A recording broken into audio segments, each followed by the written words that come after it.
И тия гледат. Къде е третия мускетар?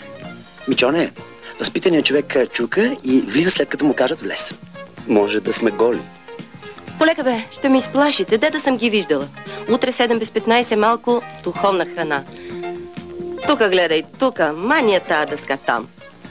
И внимавайте да не ви пипне новия, че обикаля вече по отделите. Сякат почнат едни реорганизации. Да, има да местиме бюра от стая в стая. Така е, нов директор, нови реорганизации. Само съкръщение да няма.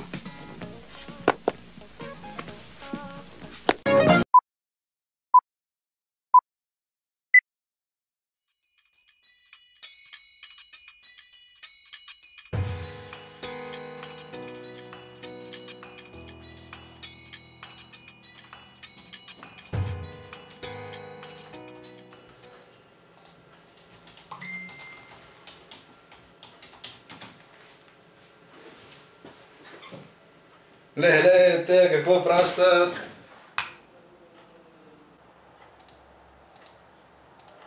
Отвори го това.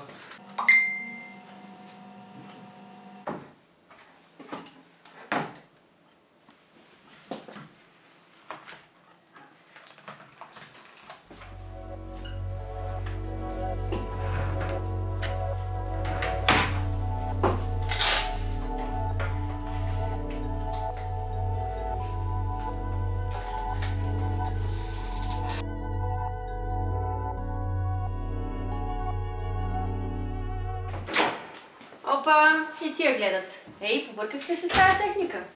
Мичоне, културните хора първо чукат и после влизат. Можеше да сме голи. Ще ме стреснеш. Тука гледай, махни ги ти очила. И внимавайте, че нови обикаля вече по офисите. Ще прави събрание в 1 часа. Ето ви докладите и гледайте да ги приключите на време. Сега като се почнат едни събрания и доклади... Има да си пишем, само съкръщения да няма.